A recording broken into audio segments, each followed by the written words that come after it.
ஸ்ரீ தேவி பாகவதம் 53ஆம் பகுதி. சுயம்வரத்தில் சுதர்சனன். தந்தையும் தாயும் தனது மையலை விரும்பவில்லை என்றறிந்த சசிகலை ஒரு பிராமணனை அழைத்து தட்சணை கொடுத்து, பிராமணரே, நான் உயிருக்கு உயிராக சுதர்சனன் மீது மையல் கொண்டிருக்கிறேன். அவரை எனது தந்தைக்கு பிடிக்காததால் அவர் சுயம்வரத்திற்கு ஏற்பாடுகள் செய்துவிட்டார். நாளும் குறித்தாயிற்று.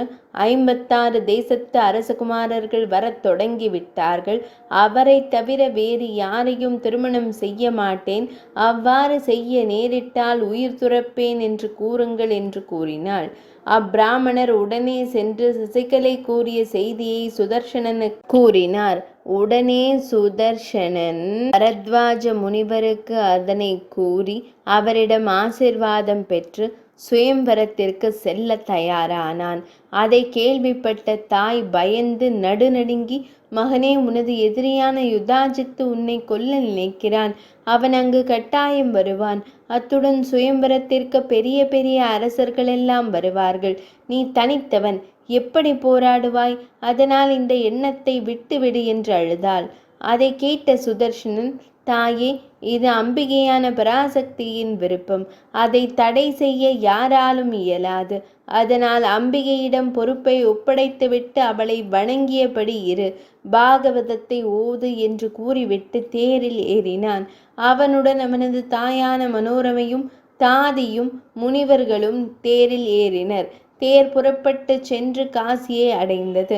அதை அறிந்த சுபாகு மன்னன் அவர்களை அன்புடன் வரவேற்று அவர்கள் தங்குவதற்கான மாளிகையையும் கொடுத்து அறுசுவை உணவுகளையும் கொடுத்தான்.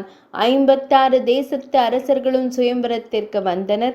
அத்துடன் சுயம்வரத்தை பார்க்க வந்தோரால் காசி நகரம் நிரம்பி இருந்தது.